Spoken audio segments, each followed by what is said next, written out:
Welcome back to Temporal Directive, the Star Trek fan podcast, rewatching the entire franchise in chronological order.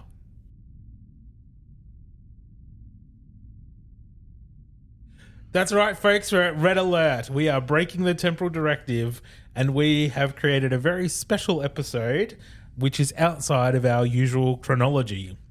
This is an extra supplementary episode, and our regular episode will be out on Friday as always. But this special episode is being released on September the 3rd, 2024. And if that date sounds familiar, it's because it's the day of the Bell Riots that took place in the Deep Space Nine two-parter past tense. That was totally worth breaking the Temporal Directive to talk about, right? Absolutely. Absolutely. How often does it align that something in Star Trek takes place in the time period that we're living in? Very, very rarely. Yeah, because everything's based like hundreds of years in the future. Exactly. And usually when they time travel, it's very rarely to something that's close to our future. It's usually at the time of the production, or it's like a period piece where they go back further. So we are, of course, talking about the Deep Space Nine episode Past Tense. So that's a two-parter. It aired as episode 11 and episode 12 of season 3. It aired January 2nd, 1995 and January 9th, 1995. Funny about that, weekly shows. The good old days. Story was by Ira Stephen Burr and Robert Hewitt Wolfe. Part 1 was directed by, I'm going to get this wrong and I really apologize, Reza Badia. And part 2 was directed by number 1 himself, Jonathan Frakes. Ah, nice. Yay. And the IMDb synopsis, Sisko, Bashir and Dax are accidentally sent to San Francisco in the 21st century due to a transporter malfunction and must figure out how to get back without changing the timeline. That's all it says. For such a big episode with a lot of content, that's not much of a synopsis. No, not really. There's a lot more. Do you remember this episode very well? I actually remember this episode fairly well. I mean, there's a lot of it, I like flashes of it more than anything, you know. The scenes and stuff, because I've got a very visual memory, so it's hard to explain. Stop bragging. But I remember them waking up on the planet and being found by the guards, and I remember them being taken to the government building and sort of the process sort of stuff going through. I remember the Bell guy getting killed in a fight and things and stuff like that, and then him having to take place of Bell. You remember a lot. That's a lot. Yeah. But other than that, like, I don't sort of remember how it... like how the full conclusion happens, and you know, little bits of detail throughout. But Has it been a while since you watched it?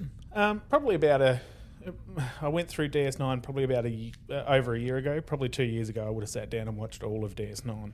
Yeah, right. Yeah. Okay. Cool. Let's go watch it. All right. And we're back from watching Past Tense. First thoughts, Tom. What did you think? Now, I know we've been watching Enterprise, and the contrast between the two series, I love Deep Space Nine. I love Next Gen and Voyager, and it just, to me, it really just highlights the problems with Enterprise, at least the first season of Enterprise. Okay, well, we're here to talk about Deep Space Nine. Sorry. So keep your Enterprise criticisms for Enterprise. All right, okay. I really enjoyed it quite a lot. It's just a really well done episode. It's so brilliantly constructed. The acting, you can't get better than this group of people, and it just fits so perfectly into Star Trek. It's a really Star Trek story, and I wish they had have extended it and made it like a 3 or 4 episode story and really like deep dived into some of the problems in San Francisco in that era, because I think there was plenty of space to do that. But you know, it's a show about a space station. It's not a show about homelessness in the 21st century. So yeah, I get it, but yeah, I would have loved to have seen it maybe just a little bit longer, like maybe one more episode just to extend it out a little bit, because I love this episode. One of the first things that I noticed, like right from the get-go, is how Dax is treated so much better than Sisko and Bashir. Yeah. A white woman is treated way better than a black man and an Arabic man waking up on the streets of San Francisco. Yeah. Like, fuck. It was just blatantly obvious, wasn't it? Blatantly, obviously. Yeah. Yeah. I mean, you can make arguments against that if you really want to. Like, she was found by a rich guy and taken in and all that kind of stuff. But I mean, it was purposely done to make that point, wasn't it? I assume so. Yeah, I assume so. absolutely. Yeah. I mean, Deep Space Nine's never shied away from exploring racism. No. And, I think this was another part of that. Yeah. But while we were before we started recording, I did some Googling to get some trivia. Nice. And so, according to the DVD commentary, as this episode was finishing production, an article actually appeared in the LA Times describing a proposal by the mayor at the time, Richard Royden, to create fenced-in havens for the city's homeless to make downtown Los Angeles more desirable for businesses. The cast and crew were shocked that this was essentially the exact same scenario that Past Tense warned might happen in 3 decades from when they filmed it, but was actually being proposed in the present. Yeah, okay. Holy shit. Yeah, that's ridiculous. It's so bad. That's unbelievable. Yeah. It's such a bad idea. Yeah. You shouldn't need an episode of Star Trek to even prove that it's such a No. bad idea. I'm really hoping that the mayor, this Richard Royden guy, I'm really hoping he watched that episode when it aired and was like, oh, shit. Guess I was wrong. let me just change that on the policy I've got here. And just Yeah, I won't put that in my campaign strategy for the next election. Terrible.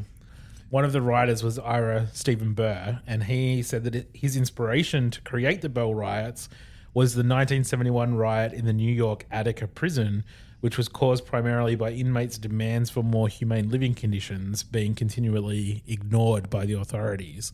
So a similar kind of concept, right? It was basic human rights and necessities were being ignored, and it created a riot to make change. And so, yeah, that's what we saw play out in this episode as well, which is amazing. yeah. It's art imitating life. Yeah. Do you want to hear more about inspiration? Wow. Yeah. I've got. He said Ira Stephen Burr went on to say that the inspiration for the sanctuary districts came from his real life experience in the 20th century. This is a quote from him. I was down in Santa Monica one day, and there were all these homeless people there, and it was a beautiful day. The ocean, the sky, the sun, homeless people everywhere. And all these tourists and people up and about, and they were all just walking past these homeless people as if they were part of the scenery. It was like some artist had done some interesting rendition of juxtaposition between nature and urban decay right there in front of me. And the fact was that nobody seemed to care at all. And I said, there has to be something about that. Where does that go? How far do you take that? And that evolved into the idea for concentration camps, essentially for the homeless. Yeah. Okay. Wow. Yeah. Wow. I was lucky enough to be in Santa Monica and LA and San Francisco and some of the the places where they filmed and this was inspired by last year. And I have to say that there was a huge homeless population, and I don't think much has changed from that quote. There was just people ignoring the fact that there was people needing help and starving and clearly ill. And as tourists, there's only so much that we can do. Like, we can only buy so many meals and put so many dollars in people's cups. But, the fact that there's so much of it and so prevalent and so visible that is just ignored by the majority of people and politicians, it's just really sad. So, yeah, interesting.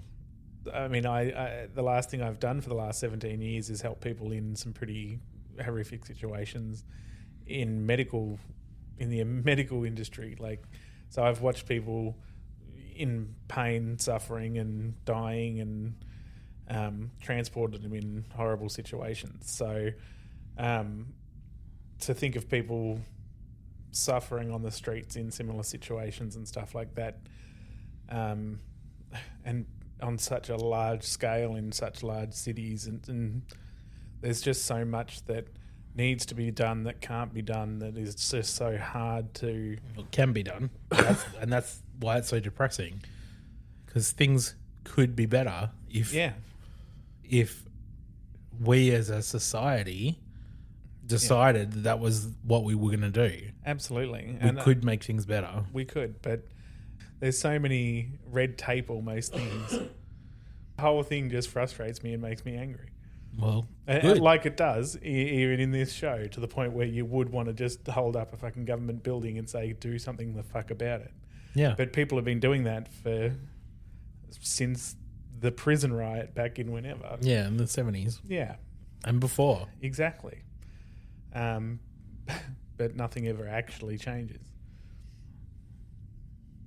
That's the difference with the episode of Star Trek. They actually say that things change. Well, we can hope. All right. Anyway, let's get into the episode, shall we? All right. First thing I want to say is I noticed a significant drop in picture quality from HD Enterprise to standard definition Deep Space Nine, and it made me really sad because I watched that documentary, the Deep Space Nine documentary, What We Left Behind, where they upscaled a bunch of scenes from Deep Space Nine and put it in high definition glory, and it is spectacular. Like, the visuals in Deep Space Nine are so rich and wonderful. Maybe not this episode, but in general, Deep Space Nine has a really, for me, a really appealing aesthetic. And watching it in standard definition, I was like, oh, that's right. It deserves a HD treatment, as does Voyager. Like, come on. Yeah, I know. Just do it, Paramount. Hurry up. All right. So we open on the Defiant coming in past the moon to orbit Earth, and there's a captain's log. And they are on the bridge, and they get an emergency call from Deep Space Nine, and it's Quark, who is asking a favor from the Nagus. They have a bit of a chat. It's pretty good interaction. It is. They talk about a couple of rules of acquisition. I can't remember the number, but it was like treat people like family, exploit them. Yeah, that's it. Yeah. Anyway, it was fun. So yeah, good character interactions there, and then Sisko, Bashir, and Dax head on down to Earth for was it a dinner? Was it a banquet or something? I think it was a banquet. That all the senior members were invited to. Yeah. Yeah.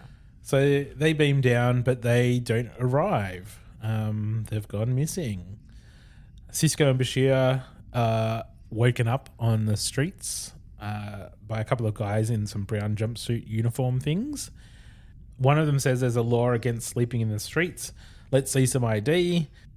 They mention something about a sanctuary district, and Sisko starts to figure out where they are and asks what year it is. And the guy's like, same year it was yesterday, 2024. And I was like, oh, it is 2024. You're right. Fun to hear. Yeah.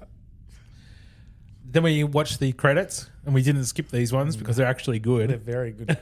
Very good. Would have looked better in HD. Yeah, much better. And Jadzia is woken up by a regular person, not a person in a brown jumpsuit uniform. In a Ghostbusters outfit. Correct. And he asks if she got robbed. Is she okay? Did they take everything? And she says, yeah, they took everything. Except my brooch. Except my brooch. So he's being a nice guy and offers to help and says, why don't you come up to my office, use my terminal to reorder you your ID and get some credits and whatever else. So they go and do that. Meanwhile, I've been to the building they were walking in. Whoop, whoop. Sorry, I was excited when I saw it. I even made a note on my notes. So it said, been there, done that. Been there. Well, I haven't done that. I haven't used his terminal to get credits, but so we're back in the 24th century. Kira and O'Brien are trying to figure out what happened. Apparently the cloaking device leaves a buildup of chronotons in the ablative armor. There was a surge in temporal energy, and that's what caused the transporter malfunction. Mm-hmm. Back to the 21st century, in San Francisco, Sisko and Bashir have been taken to a sanctuary district. Bashir says that 21st century history is not really his interest. He said it was too depressing. I said, I hear you, sister. It's like he's living here. Yeah. I get it. But basically, the sanctuary districts are homeless sanctuaries or havens, like the mayor wanted. They're not. Criminals aren't allowed in here. This is a place for people who can't find work and don't have a fixed residence to exist. Yeah. And later on, it's that they say that there's 10,000 people within this District A. Yeah, within the one district. Which is just unbelievable to me. It's also for people who have medical conditions and mental health conditions that can't get work. So there's two different variations within the district. So you got what they call them. The slang words were dim, and the dims were the mental health patients. Yeah. Or should be patients. Yeah. And the gimmies were the ones that were looking for work. Yeah, that's right. And the ghosts were the angry people that didn't acclimate to the sanctuary districts. Yeah, that's it. Yeah. Sisko also says that there's a place like this in every city, at least one of these in every major city in America. Again, Bashir's right. This is depressing. Yeah, very. Because there's just, people in the streets, there's tents, there's clearly no, there's nothing. It's just like, There's no order, there's no shops, there's just no consistency. It's there's just nothing. a whole heap of people random. It cuts to Jadzia, who's in a fancy, nice office and seems to have got was she wearing different clothes by then? No, not by then. Okay, right. So Jadzia's in a fancy office tapping away on a computer and says that she's reordered her ID from the government. It's like, she's clever. Jadzia, she's clever. Switched on. It took some convincing, but I got some new ID and some credit. Lucky she's white. So Jadzia and this Chris guy are talking, and he mentions her spots, and she says, "Oh, my tattoos." He's like, "Did you get those in Japan? How did you guess?" Then he says, and I like this, is that he used to have a tattoo, a Maori tattoo on his arm. Yeah, that went right up his sleeve. Yeah, that went right up his sleeve, and he had to get it removed so that people would actually accept him within his work industry. For his government contracts. Yeah, for his government contracts. He had to look like all the other drones, he said. Yeah. Yeah. So Chris and Jadzia keep talking, and he's like, "Don't you know who I am?" Apparently he's super famous. He's like the guy. He like runs the internet and the news and everything. He's so important. And she's like, "Oh, that Chris." Yeah, you're that guy. And then she asks him to help find her friends.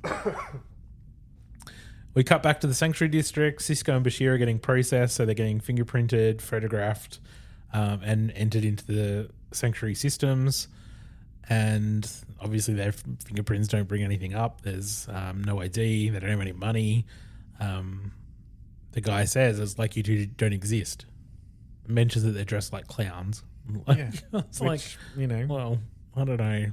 When Data went back in time and the guy said nice pajamas, I thought that was probably more accurate. Yeah. This is not a clown suit. This is like a black jumpsuit with some red shoulders. Yeah, it looks kind of like what he would be wearing. It wasn't that different. Yeah, it's just a work jumpsuit. It's nothing, Yeah.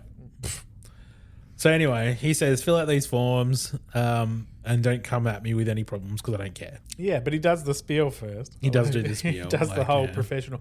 Do this, fill out the form. If you've got any questions, ask one of us. He's like, we'll interpret it for you if you can't read it. And all of that. Then all of a sudden he's like, you have any problems, don't come to me. Yeah. Crazy. We cut back to the 24th century. Kira is on the bridge. Someone from Starfleet is saying they want to come up, but she says absolutely no transporters. You can come up in a shuttle if you want. And O'Brien comes in and says, "I think I know what's happened." Here we go. I'll write this down. You ready? All right, hang on. I'll see This how is accurate you were. This is whether I should become a Starfleet officer in my future. You only get one attempt, right? You're not allowed to cut it out. No. I'm pretty sure that all of them stumbled through some technobabble at some point. All right. So O'Brien says there was a surge from a microscopic singularity passing through, and the buildup of chronotons shifted, causing the transporter beam to be redirected through the polarized particles, redirected through time, still to San Francisco, but a different century. Wow, we didn't have to redo it. Hey, one shot. That's great. I should be an engineer. No one's going to believe that you done that in one take, right? But I did. I know. Okay. Anyway. But they still don't know which century. They just know it's a different century. So anyway, they need to still do some work. We cut back to the 21st century. Bashir is complaining to that guy about waiting over 3 hours. He clearly doesn't give a fuck. Couldn't care less. Sisko notices the date, Friday, August 30th, and he talks to Bashir about the fact that the Bell riots are about to happen in a few days, early September. He says it was one of the most violent watershed moments of history that led to a lot of changes in these sanctuary districts. Basically, it brought an end to the sanctuary districts being a thing. Yeah. But hundreds were going to die. And Bashir's like, well, hundreds are going to die and we're going to be here and we can't do anything about it. So Sisko's like, yeah, that's a temporal directive. See what I did there? Yeah. That's our podcast name. Nice. It's like when they say Star Trek in Star Trek. It's like, it's time to put an end to your trek through the stars. Or Zephyrin Cochrane. So you're all on some kind of Star Trek. Yeah. Sisko explains that Gabriel Bell, one of the sanctuary residents, is part of a group that sort of take over a building and hold some hostages, and that he sacrifices his life to save those hostages, which brings about a lot of change in public opinion about what sanctuary districts are and the people inside them are, which ultimately leads to the whole thing being abolished, and that the government of the day starts to face the homelessness problem that they have across the country and fix it rather than just put everyone into a district and lock the gate. Yeah, hide it away.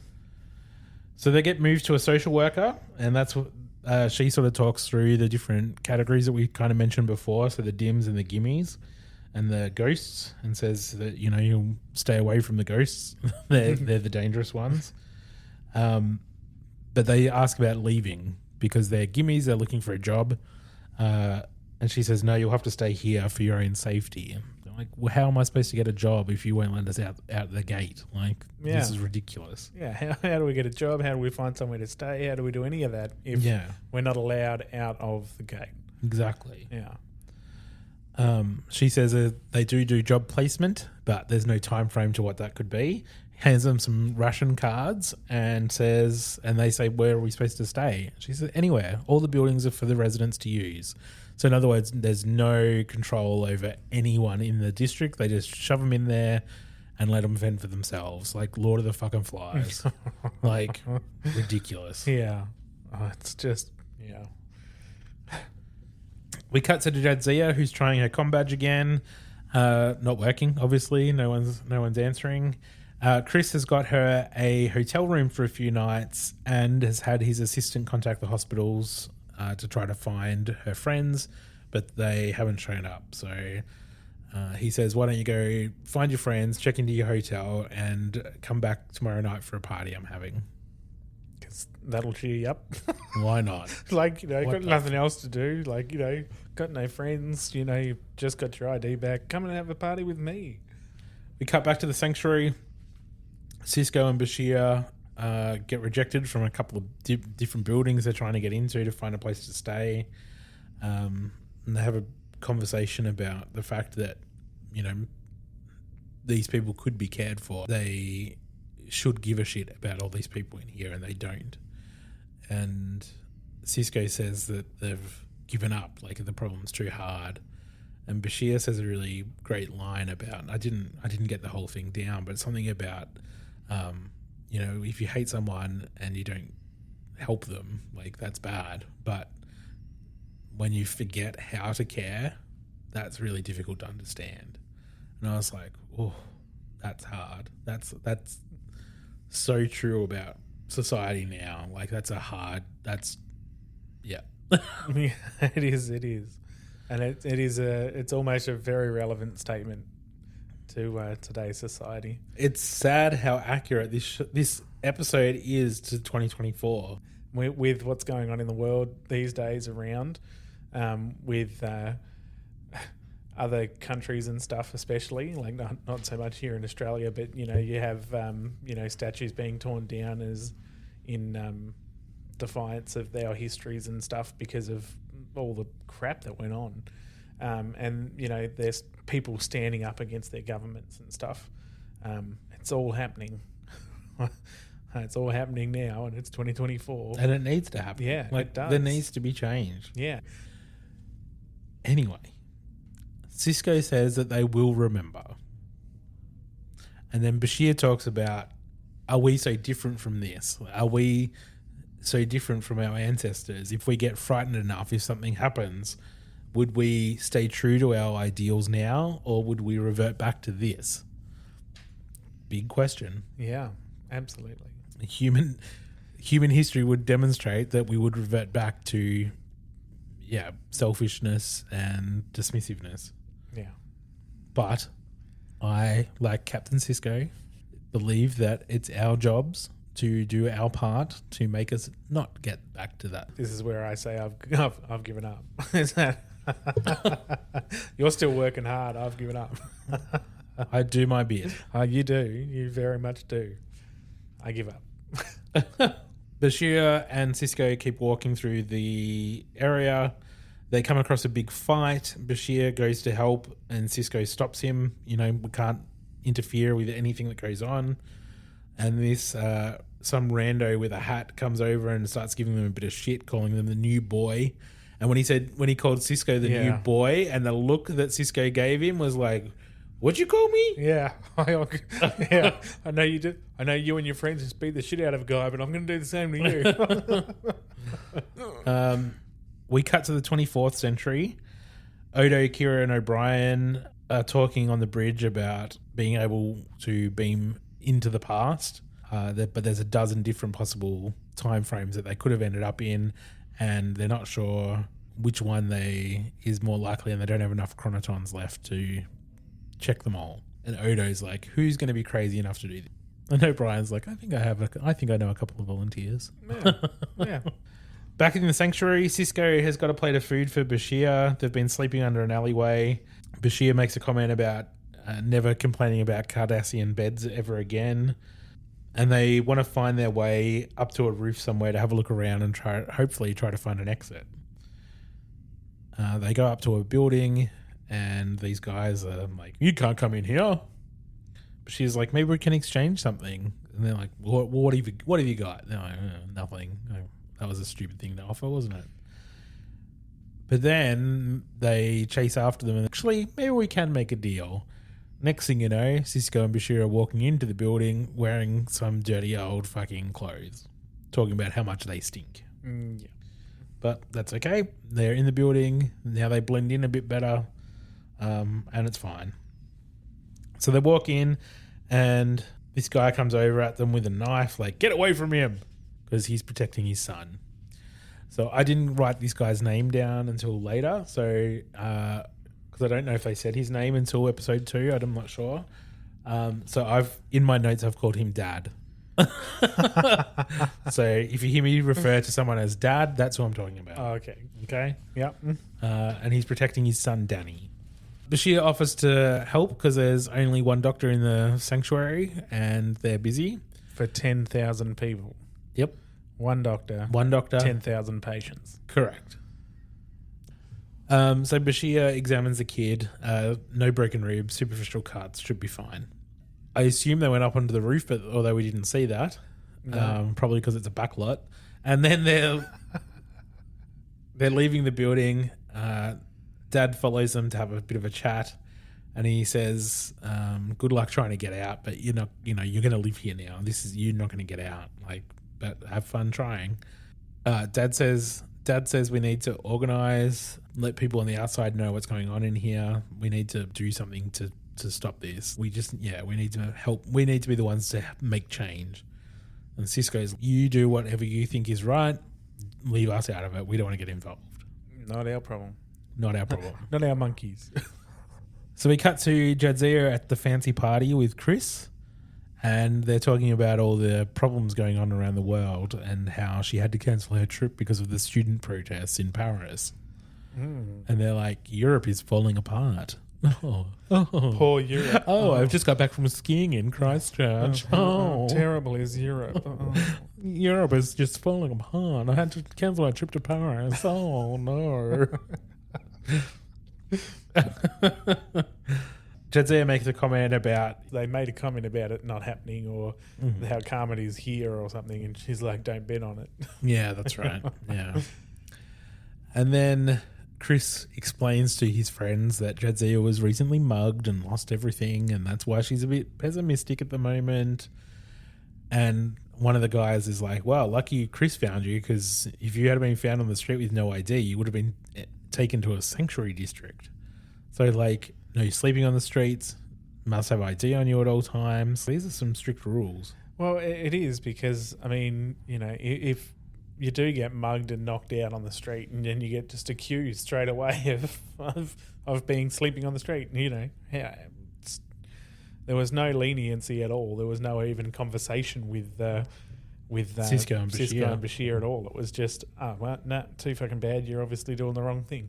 We cut back to the sanctuary. Sisko and Bashir are standing around a fire talking, and this guy with a hat comes over and tries to steal Bashir's food card. And they get into this big fight, and Sisko's like saving Bashir and fighting. And this other man comes up out of the crowd to break up the fight, and hat guy stabs him, kills the savior guy, the helper, and steals his food card and runs away. Sisko and Bashir try to help this guy. They grab his ID so that they know who it is, and they try to save him because he wouldn't have got hurt if they weren't there.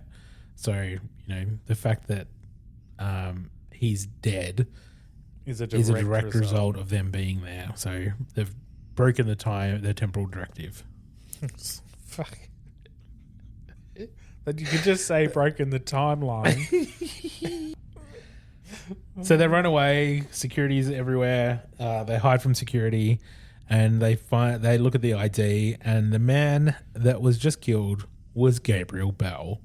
Bum, bum, bum.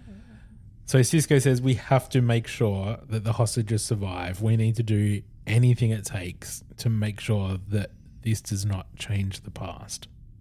We cut back to the 24th century, and Kira and O'Brien are talking about starting their time jumps to try to find everyone. And Starfleet has told O'Brien that they're not allowed to do it because it's too risky. And then Kira's like, get me the fucking Admiral. Yeah. Too fucking bad. I'm doing it. I'm fucking doing it. O'Brien tries, but none of the satellites are there, and they realize that nothing of Starfleet is around, and that the Romulans are the closest subspace signal, and that's in Alpha Centauri. So they determined that the Defiant was in a subspace bubble, which protected them from changes in the timeline. Lucky. But, yeah, the fact that Gabriel Bell was killed basically eliminated Starfleet from the future. Yep. We cut back to the sanctuary. Sisko and Bashir are talking to Dad, who wants them to help recruit people for a big rally they want to hold outside one of the government buildings. Peaceful rally, correct. He says the people in here are not criminals. We don't deserve to live like this. Bring families. We're not derelicts. We need to make that point because this is ridiculous. We just want jobs. We just want to make lives for ourselves. Totally fair. Totally agree. We cut back to the posh people, and Jadzia and Chris find out that her friends are in Sanctuary District A with the other 10,000 people. Back in the Sanctuary, Sisko and Bashir are walking, and that young kid Danny runs past, and Sisko grabs him and is like, "What's going on?" And he says there's been a big fight, and there are a bunch of guys breaking into the security office or the processing office or whatever it's called. They run over there to see what's going on. Sisko breaks up a fight, grabs a gun, and saves one of the guards. And we learn that Hat Guy has taken hostages in the processing office and says that they're making a political statement that they want to get out of here, or they want credits. I think he ends up asking for later on. Sisko refers to himself as Gabriel Bell. He assumes the identity because someone's got to do it, I guess. And we get the to be continued logo come up on the screen. And the end. Yeah, that's of it. part one. Bye. Oh.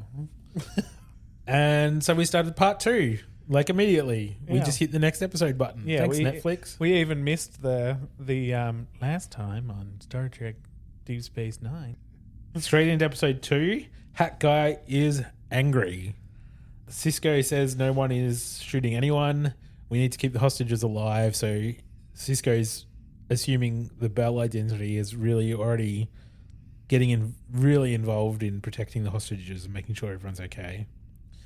One of the security guys pulls a gun. Hat Guy is about to shoot him, and Sisko pushes him out of the way and saves him. Hat Guy wants one of the guards to log into the internet to see what everyone is saying about the situation and the riot that he started. They eventually get in there, and the news is covering the riot. It seems like everyone on the news is surprised that this could possibly be happening.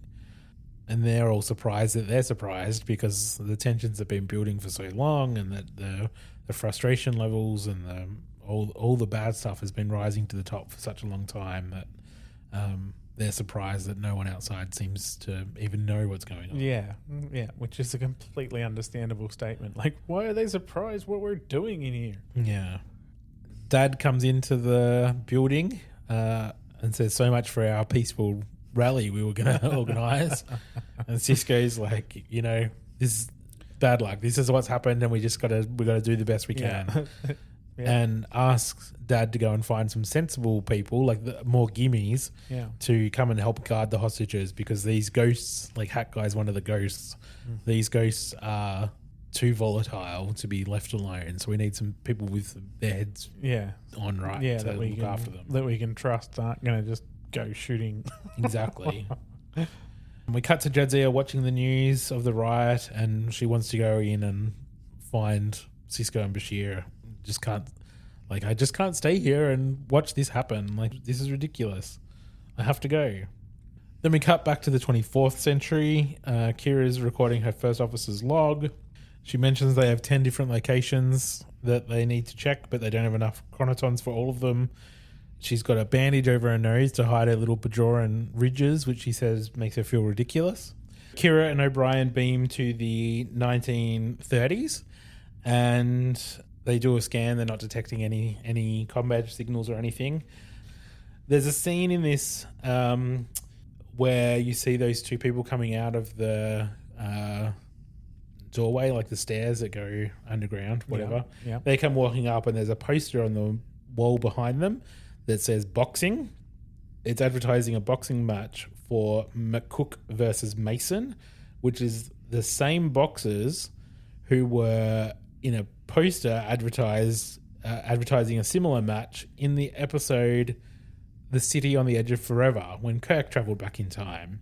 So in the original series episode, the match advertises that this fight was happening at Madison Square Garden, and this one is happening at Bayland Garden, and it says on the poster that this is their first rematch since Madison Square Garden. Oh, okay.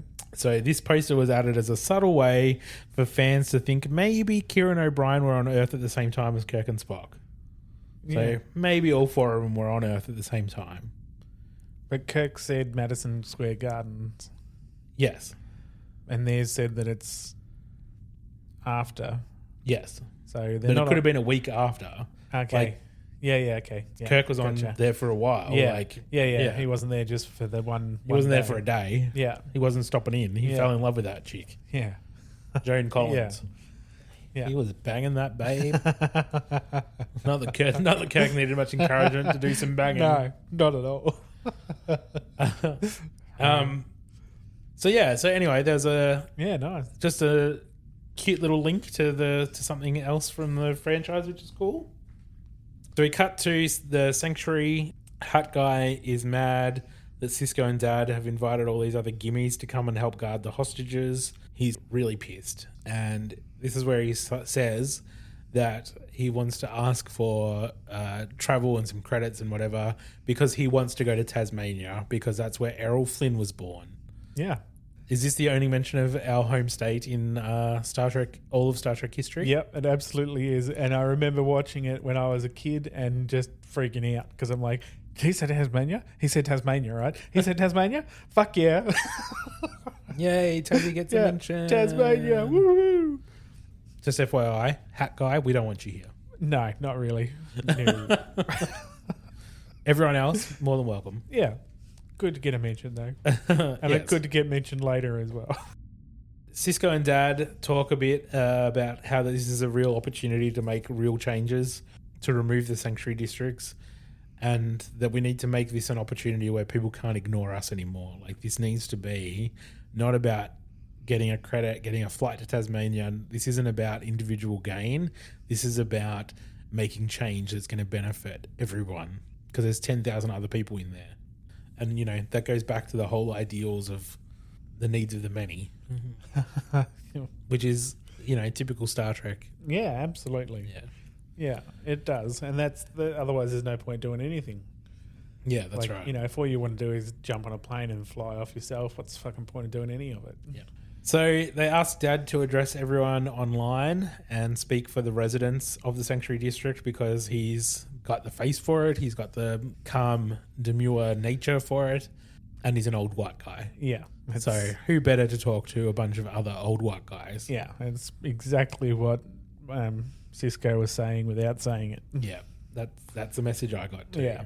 Hat guy was saying something about how nobody cares about us in here. The security guy that is now a hostage that has been pretty involved was like, why should they care about you? You're all losers.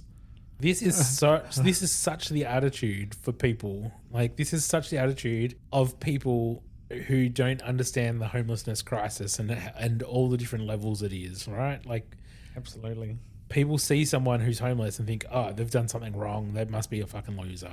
Yeah. When really, they probably lost their job or couldn't find a place to rent or whatever. Well, there's just so many a million layers. different levels that could cause that issue that we just couldn't understand. It just at all. Like, to say loser is just ridiculous. Like, you know, you can't just make a passing comment because you don't know anything. No, that's right. It's ridiculous. Anyway. So Hat Guy wants to beat this guy up and Sisko gets in and saves him. Yay. Yay, Sisko. But the video call that Dad was on to try to address everyone out in the public got cut off. And instead, they get a phone call or a video call from a detective from the SFPD who says, let's talk. She says, I want to see some of the hostages. We need to negotiate. We want to put an end to this. Hat Guy gets angry, drags one of the hostages up to the screens, like, here, you see her, this is one of them, we've got 5 more, blah. Detective's like, your friend's got a temper. And Dad's like, he's angry. We're all angry. We're all actually angry. He just can't control it as much. Yeah. Well, he doesn't say that part, but you know what I'm saying. Yeah.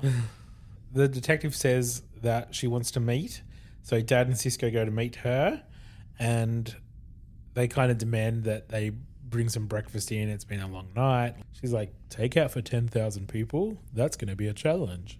Haven't you been doing that every morning? Yeah. No, they haven't, have they? No. That's the problem. Yeah, well, yeah, probably not. Sisko and Dad make their demands, and that is that they want the sanctuaries closed and they want the Federal Employment Act reinstated. The detective's like, well, that's a lot to ask, and clearly above my pay grade. Yeah, that's it. I will take your demands to the governor and we'll see what happens. Yeah.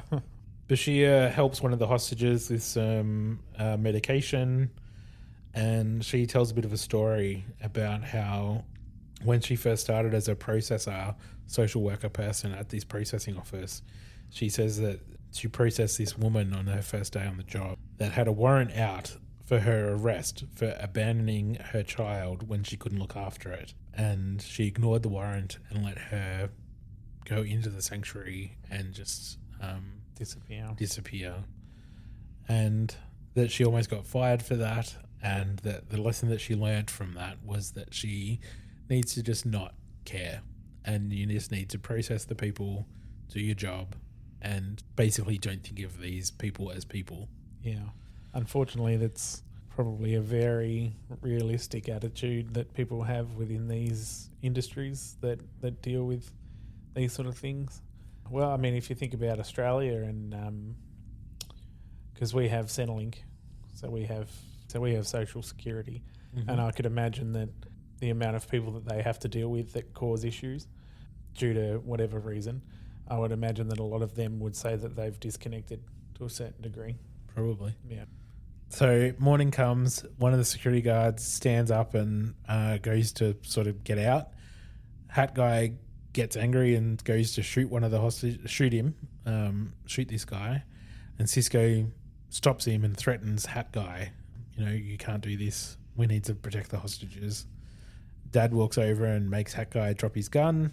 Sisko pulls the security guy that stood up over to the wall and says, "Why are you doing something stupid? If you do something so stupid again, I'll make you regret it," or something like that. Yeah, he's so pissed, and it's so well done because you can see Sisko just progressively getting more agitated and angry throughout this whole episode, and he just does it so brilliantly. He really does. Yeah. And he says here that you see these people every single day and you still don't get it. And the security guy says, What do you want from me? Do you want me to feel bad? What good is that going to do? Oh, this episode is rough. This is a hard watch. Yeah. This is a hard episode. Yeah. Sisko's response of that would be a start. It's it would be a fucking start. Yeah. Give a shit. Yeah. We cut to the same street that Kira and O'Brien were on before, but now the old 1930s car has been replaced by a combi van with flowers painted all over it, and it's clearly the 1960s as they materialize in. And a couple of hippies get out of the van and give them some flowers and make peace signs just as they get beamed away. And the hippies are just, whoa. Oh, yeah. Wow. So just perfect that they got hippies to So beam away funny. with. So funny.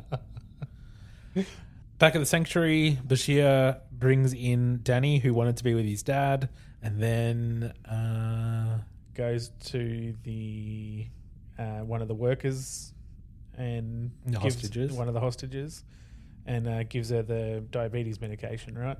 And then the other one next to her has got a picture of his family that he's looking at. That's right. And goes to put it away, but the one that's causing all the freaking problems all the time says, no, give it to him to have a look at, trying to convince him, obviously, to feel bad about his family. So Bashir has a look at it, and they end up in a conversation about what they're doing here, basically. Bashir's like, I know you feel bad, and I know you just want to get home and whatever else, but if what we do here succeeds, then there'll be no need for places like this, and we can hopefully we do good here. Yeah.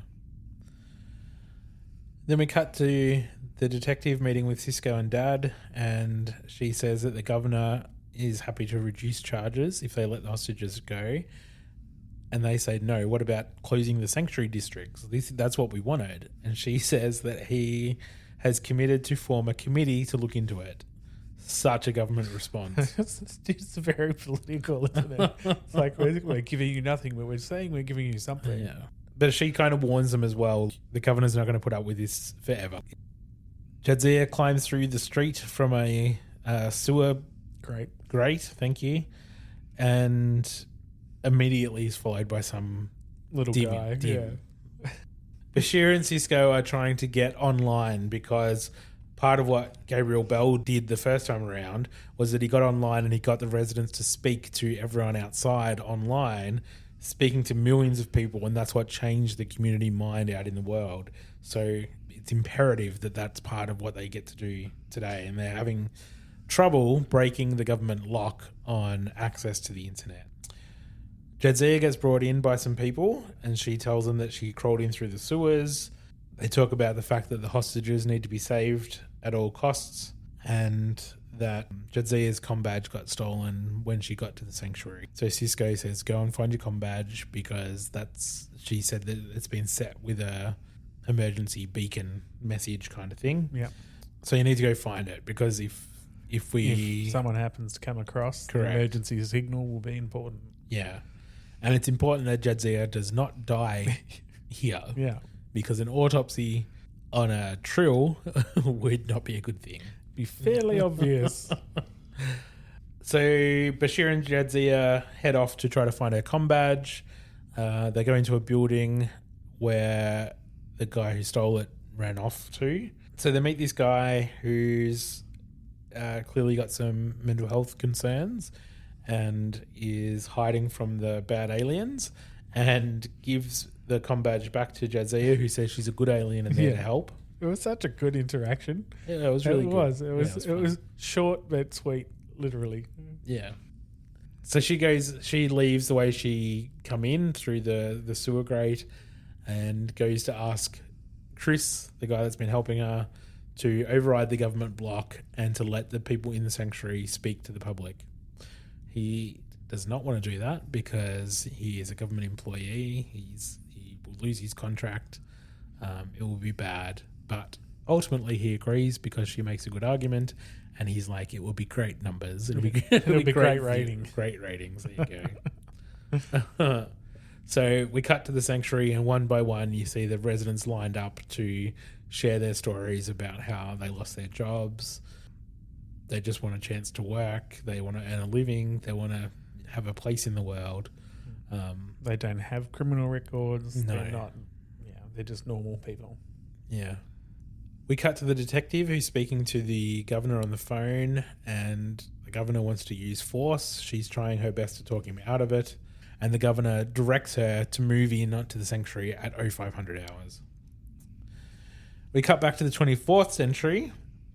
Kira and O'Brien are back, and they said they've just got back from 2048, and they determined that wherever Sisko and Bashir and Dax ended up, it must have been before 2048, because that wasn't the 2048 from the history that they knew. So they've only got enough chronotons to try one more, but they've got 3 different options. And with all the luck of the Irish, that right. They pick the right one. Yeah, that's it. He must have been wearing his Lucky Oh, it Charms. was so bloody good, wasn't it? You pick, he just swirls his finger and go, bloop, there you go. Best educated guess. So they arrive in 2024. They pick up the emergency comm badge signal from Jadzia. They have a quick chat with Jadzia about where they are, and she says that their comm badges are set to auto beam out the next morning, so they turn them off so that they can't be auto beamed out immediately. We cut back to the sanctuary, and there's a bit of a sports conversation happening. Sisko is he knows what he's talking about because he's a baseball fanatic. Mm-hmm. So he just talks about baseball like he was born in the 2020s. Exactly, right on the money. Yep. They hear that there's going to be some trouble. They move the hostages into a safer place. Dad sends his son out of the processing office, and as he leaves, Hat Guy gives Danny his hat and says, well, what the hell, it's probably raining in Tasmania anyway, and grabs a gun. And he's probably right. He's probably right. It's usually raining here. Tasmania is a cold place. Cold, rain, wind. It's pretty much that 98% of the time. Yeah. So he's not wrong. He's done his homework. He has. He knows Tasmania. Then there's some explosions and a lot of shooting as the riot police storm in. The riot police go to shoot one of the hostages who's jumped out of the back safe room. The pain in the ass one. And Sisko jumps right in front of him to take the bullet and save the guy. Eventually the shooting stops in there, and the hostage guy, the pain in the ass guy that just got saved, has a go at the riot police. Like, what the hell are you thinking? What are you doing? We were safe. We were fine. The problem is you. Yeah. So I think his mind is really Switched. Yeah. You could have got us all fucking killed, you bastard. But once the dust settles, we see that Dad and Hat Guy are both dead. But as Sisko said earlier, when he got there, hundreds are dead. Like this is a huge, violent moment in Earth's history. So as they're walking out, the security guys, now that they're on side, tell the riot police guys to just go handle what you got to handle, and we'll take care of this group. And as the two security guys and Sisko and Bashir walk out of the office, they sort of reflect on how could we have let this happen. And Bashir says, I think the more important thing is how do we make sure it doesn't happen again. They have a bit of a chat, but they decide that they'll lie and say that these two guys died in the fight and just let them go. And they say that's fine as long as you tell people what the truth about what happened here. Yep. The truth apart from the fact that we didn't die. Yeah, that's it. Yeah. Tell them the truth. Except that little Except bit. that one little bit. If we could just maybe leave that bit out, that would be nice. But it was a satisfactory ending. It was. The It was timeline has good. been saved. They get back on the Defiant. The timeline has been restored. Starfleet is back. Sisko is in his quarters, and Bashir comes in to check in and ask how he's doing. And he has found a photo of Sisko in the historic database as Gabriel Bell. And again, another short little reflection moment of how could they have let things get so bad. And Sisko says, I wish I had an answer. And that's pretty much the end. God, I need a fucking drink after that. That was a heavy episode, right? Yeah, it's a very heavy episode. It does hit a lot of spots emotionally. And to think about it as happening today in a way, Yeah. it's it's pretty hard. It's heavy. It's scary how accurate a portrayal of government systems it is, even though we're not at a point where we have these sanctuary districts, but I feel like the only thing missing is the walls. Yeah, it's a confronting, difficult, heavy episode to talk about. So when we watched it, I was like, that was a really good episode. It was a really good thing. But to sit here and analyze it and talk through it and really think about all the different elements that are in play, it is a lot to manage. Yeah, very very much so. Yeah. So life lesson. Oh fuck! Just the one. I think this whole episode is a lesson in how to treat people. Yeah, And I feel like summing it up in a word is not, or a word or a sentence is not, doesn't do it justice to the layers of storytelling that they've put into this episode. I agree. But it is absolutely a study and exploration about how we should treat the most desperate in society and do better. Yeah, and supporting each other. Yeah. Like working as a society, and if you take Star Trek as a whole, because Star Trek is about working as humanity, like having each other's back in a lot of ways. So this is a time when that's not happening, but looking at a future that has that. So I think that's a bit of a lesson there too, is that we need to all work together to build a better future, instead of hiding our issues. Absolutely. All right. IMDb rating out of 10. So just for those playing at home, our examples of 1 episodes are Voyager's Threshold and Next Gen's Code of Honor. Examples of 10 episodes are Next Gen's Tapestry and DS9's Far Beyond the Stars. Where would you rank this one? I'd rank it pretty high up there. So I'd be putting it up at I probably wouldn't give it a 10, to be honest. But I'd put it up there at about an 8 or a 9. For me, I would say it's probably a 10 episode. Yeah. I think it's just as good as those other two we just mentioned, Tapestry and Far Beyond the Stars. I think it's relevant, it's poignant, it's brilliantly acted by Avery Brooks. Yeah, it absolutely is. Yeah. by everyone involved, actually. Yeah. Yeah, absolutely. Because you really want to smack that guy. Yeah. I don't want Hat Guy to come to Tasmania. But so for me, it's 10. So if you're around an 8 or a 9, let's do a 9. A 9? Okay. Yep. Happy to do that. All right. Cool. All right. Well, I guess that's it for our special episode. We'll be back with our regular scheduled programming on Friday. Same bat channel, same bat time. Well, same star channel, star time. But if you would like to share your thoughts on this episode or any of the episodes we've covered or just Star Trek in general, please get in touch. You can find us on Facebook at Temporal Directive Podcast and Instagram, just Temporal Directive, or you can email us at wakefield_productions@outlook.com. Please join our conversation. It'd be great to hear from you. And we'll be back to our normal episode on Friday, so we'll see you then. Live long and prosper. Peace and long life.